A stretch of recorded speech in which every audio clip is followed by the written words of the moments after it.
Bienvenue dans cette nouvelle vidéo consacrée au CB500 pour la Cup.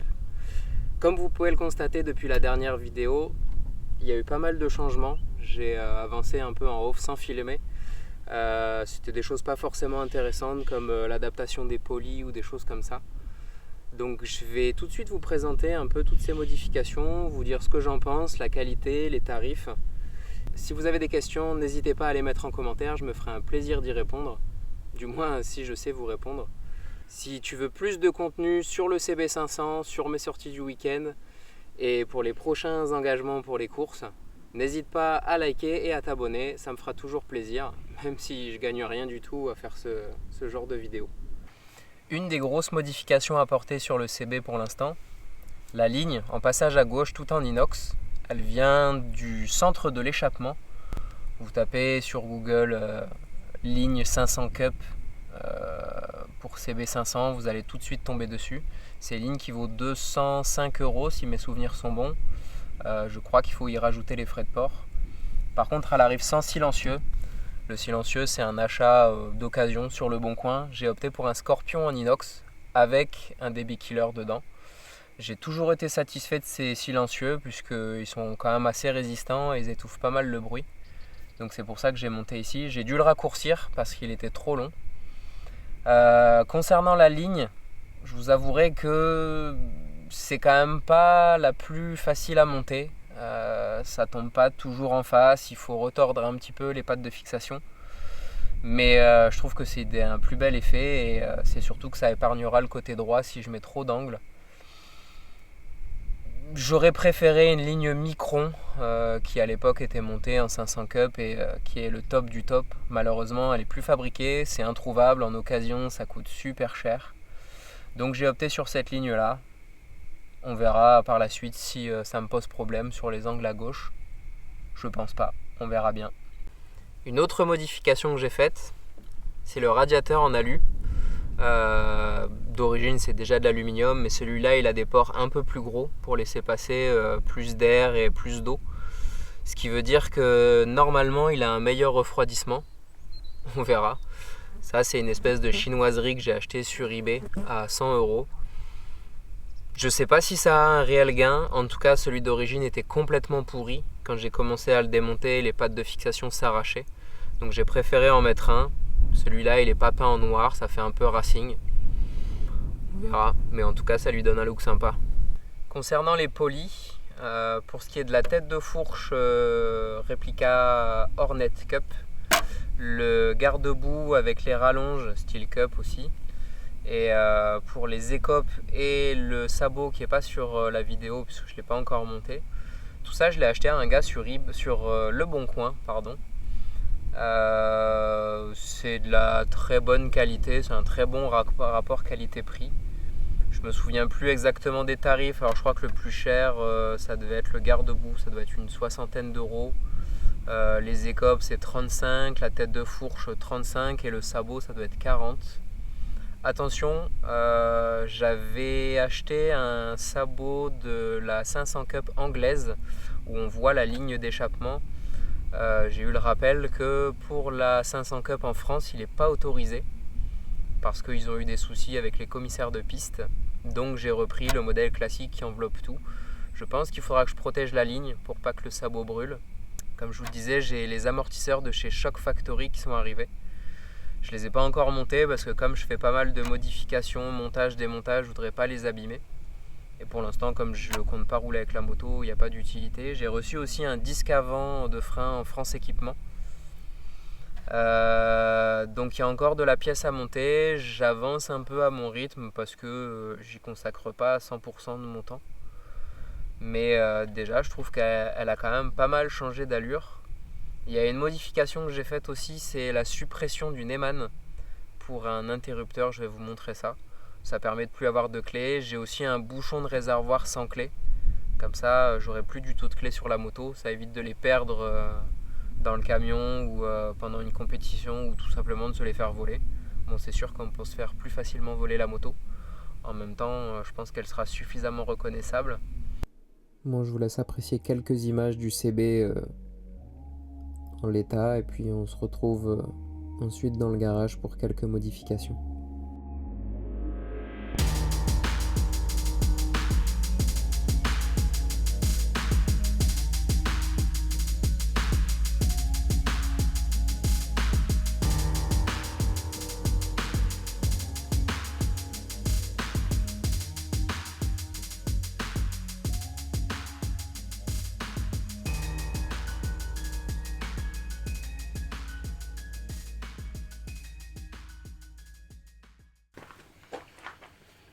Allez, on se retrouve à l'établi. Le règlement de la 500 Cup exige un bac de récupération de minimum 1 litre pour les fluides sortant du moteur, de la boîte, du réservoir. Donc j'ai récupéré une bouteille d'1 litre. J'ai récupéré un support d'extincteur qu'on va raccourcir parce qu'il est un peu trop grand. J'ai un petit filtre qui va servir d'évent qu'on va laisser tout en haut et on va pouvoir l'adapter sur le côté du cadre. Le support d'extincteur est trop haut, donc on va le recouper, on va le ressouder.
Bon, en vrai, c'est pas super esthétique, mais on va dire que ça fera le boulot.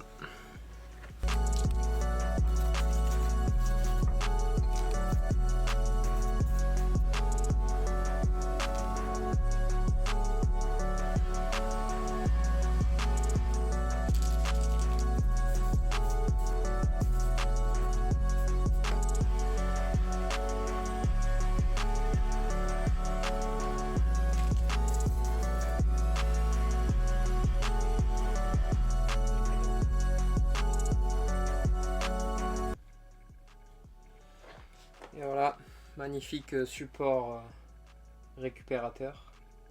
En plus c'est bien, il est gradué jusqu'à 1 litre. Ils pourront pas me dire au contrôle technique qu'il contient pas 1 litre. Maintenant il va falloir le poser sur le cadre. Il sera sécurisé de toute façon avec des rails 1. Parce qu'on ne sait jamais, j'ai pas envie de le perdre sur la piste. Et puis on va faire arriver toutes les durites à l'intérieur.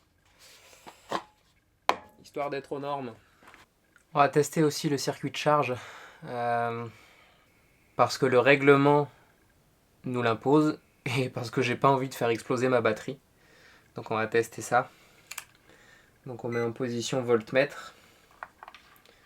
Je vérifie la tension.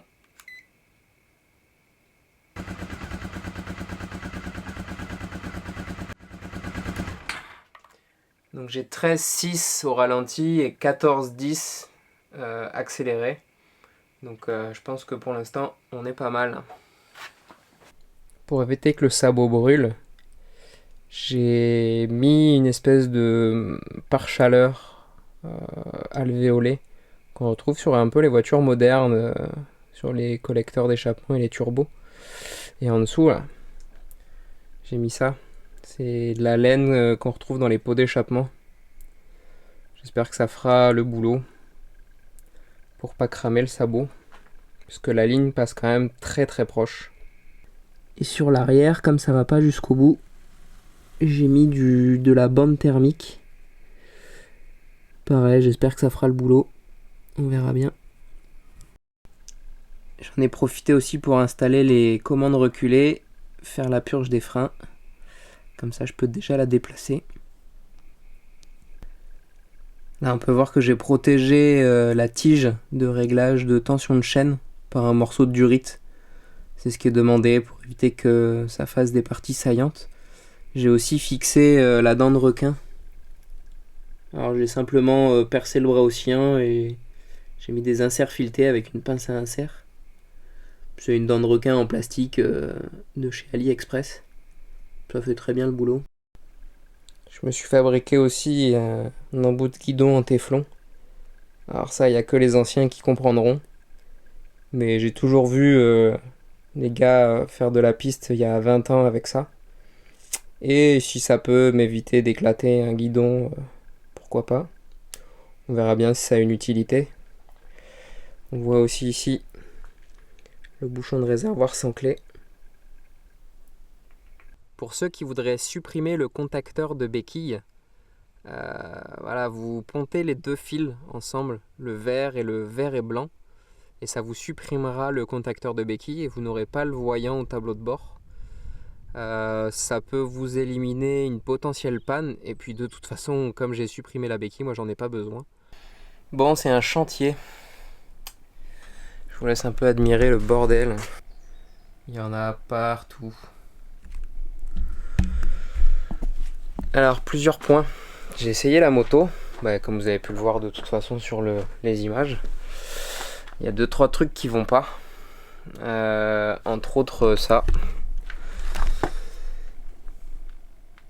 En fait, mon bac de récupération il fait vase d'expansion. Donc ça va pas le faire. Du coup, j'ai plein d'humidité qui se forme parce que forcément il y a de la vapeur d'eau qui sort du petit filtre. Donc je vais remonter le vase d'expansion d'origine et je vais faire comme c'était d'origine avec la durite d'évacuation, mais la durite d'évacuation qui ira dans le vase d'expansion. Là en fait j'étais reparti directement depuis le Calorsta et la durite de trop plein qui allait dedans, je pensais que ça suffirait. Je pensais pas qu'il y aurait autant de liquide qui sortirait. Mais c'est pas bon. Donc voilà, pour l'instant on en est là. La moto